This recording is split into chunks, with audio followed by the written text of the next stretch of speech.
Corona virus के इस दौर में जहां लोग ऑक्सीजन सिलेंडर से लेकर सभी जरूरी चीजों की कालाबाजारी कर रहे हैं, वहीं राजधानी लखनऊ में कपूरथला स्थित जामा मस्जिद द्वारा लोगों की लगातार मदद की जा रही है।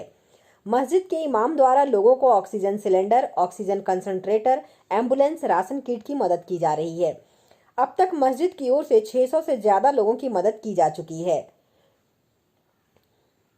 मस्जिद के इमाम ने बताया कि पिछले 17 दिनों से लोगों की मदद की जा रही है, क्योंकि लगातार लखनऊ में कोरोना वायरस के संक्रमित लोगों की संख्या बढ़ती जा रही है और लोगों को समय पर मदद नहीं मिल पा रही थी, जिसके चलते मस्जिद के इमाम ने लोगों के चंदे से एक हफ्ते के अंदर पैसा इकट्ठा करके एम्बुलेंस खरीद ली।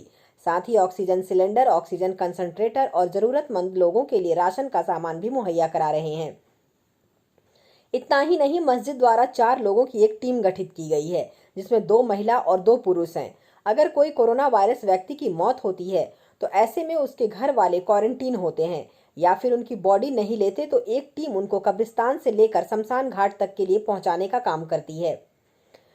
फिलहाल मस्जिद के इमाम का कहना है कि मस्जिद द्वारा अब 2 एम्बुलेंस चलाई जा रही है। इनको भी ऑक्सीजन की जरूरत होती है। वह खाली सिलेंडर लेकर आते हैं और अगर सिलेंडर नहीं होता है तो मस्जिद की तरफ से कुछ फॉर्मेलिटीज पूरी करने के बाद उन्हें सिलेंडर या फिर ऑक्सीजन कंसंट्रेटर दे दिया जाता है। मस्जिद के इमाम ने कहा कि लोगों की खिदमत का यह दौर इसी तरह से चलता रहेगा जब तक कि कोरोना वायरस भारत से खत्म नहीं हो जाता। जो एम्बुलेंस मस्जिद के द्वारा खरीद ली गई है वह हमेशा के लिए लोगों की मदद में काम आती रहेगी। नेशन टीवी न्यूज के लिए अश्विनी सोनकर की रिपोर्ट।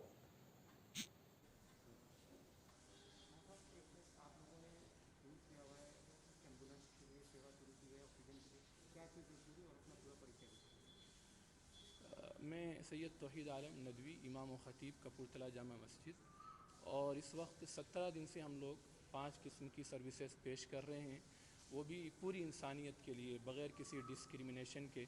और दिल में कभी ख्याल भी नहीं आता है कि ये गैर है, ये अपना है, ये इस धर्म का है या उस धर्म का है। और मैं तो यहाँ तक कहता हूँ, जब कोई एंकर मुझसे सवाल करता है कि आप सिर्फ मुसलमानों को दे रहे हैं या हिंदुओं को दे रहे हैं, तो इससे मुझे तकलीफ़ होती है। इसका मतलब कहीं दिल में ये चीज़ आ गई है। तो ये चीज़ बिल्कुल ख़त्म होनी चाहिए और हम लोग इंसानियत की बेस पर और ह्यूमैनिटी की बेस पर हम इंसानों के लिए, उनके दुख दर्द के लिए खड़े हों। और ये खुशी की बात है कि ये काम मस्जिद से शुरू किया गया है। आम तौर पर लोगों को सिर्फ ये मालूम है कि मस्जिद वो इबादत की जगह है, ऐसा नहीं है। मस्जिद ह्यूमन सर्विसेज का सबसे बड़ा सेंटर रहा है और इस्लाम में इसका इंट्रोडक्शन इसी तरह कराया गया है। वो हमारी गलती थी कि हमने सिर्फ इबादत के लिए उसको ख़ास कर दिया, वरना अंतिम संदेशता मोहम्मद सल्लल्लाहु अलैहि वसल्लम की जो जीवनी है वो ये बताती है कि आपके दौर में, आपके पीरियड में सारी मस्जिदें ह्यूमन सर्विसेज का सबसे बड़ा सेंटर हुआ करती थी। कोई भी मरीज़ आ जाए, कोई ज़रूरतमंद आ जाए और कोई भी अपना मुकदमा और फ़ैसला लेकर आए, ये सारे काम मस्जिदों से हो रहे थे। तो मुसलमानों को ये मैसेज है आपके चैनल के ज़रिए से कि हम अपनी मस्जिदों को ह्यूमन सर्विसेज का बेहतरीन सेंटर बनाएं।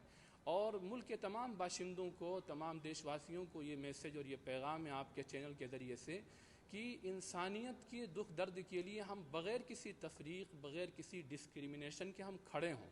और इस वक्त इंसानियत को जिस सपोर्ट की ज़रूरत है वो शायद मुझसे बेहतर आप जानते होंगे। आप इस वक्त रिपोर्टिंग कर रहे होंगे, कितनी शदीद ज़रूरत है इंसानियत की मदद की, हेल्प की। हमारी टीम तकरीबन 13-14 लोगों की टीम है और ये 24 घंटे काम करती है। इसमें कुछ लोग जो सिलेंडर के लिए रखे गए हैं वो रिफ़िल करवाते हैं और लोड करवाते हैं, वहाँ से लाते हैं, देते हैं। 4 लोगों की टीम है जो जनाजे को तैयार करती है, 2 लेडीज़ हैं, 2 जेंट्स हैं। और जो टीम है वो फूड किट्स को तैयार करती है, लाती है, फिर जाके इन्वेस्टिगेशन करती है, रिसर्च और तहकीक करती है कि कौन मुस्तहिक है। जो ज़रूरतमंद होता है हमारी गाड़ी खुद जाकर उसको पहुंचाती है। कितने लोगों की आपको मदद कर रही तकरीबन 600 से ज़ायद लोगों की मदद कर चुके हैं। है? ये कब तक किया जाएगा? ये जब तक कि ये हालत ख़त्म ना हो उस वक्त तक हम लोग ये सर्विसेज ख़ासकर एम्बुलेंस की और कंसंट्रेटर की और ऑक्सीजन सिलेंडर की, ये तो बस जब तक ये सिचुएशन है उस वक्त तक की जाएगी। और एम्बुलेंस तो अब खुद की आ गई है, तो ये इंशाल्लाह जब तक ये रहेगी तब तक पूरे साल बग़ैर किसी तफरीक के सबकी सर्विस और खिदमत करेगी।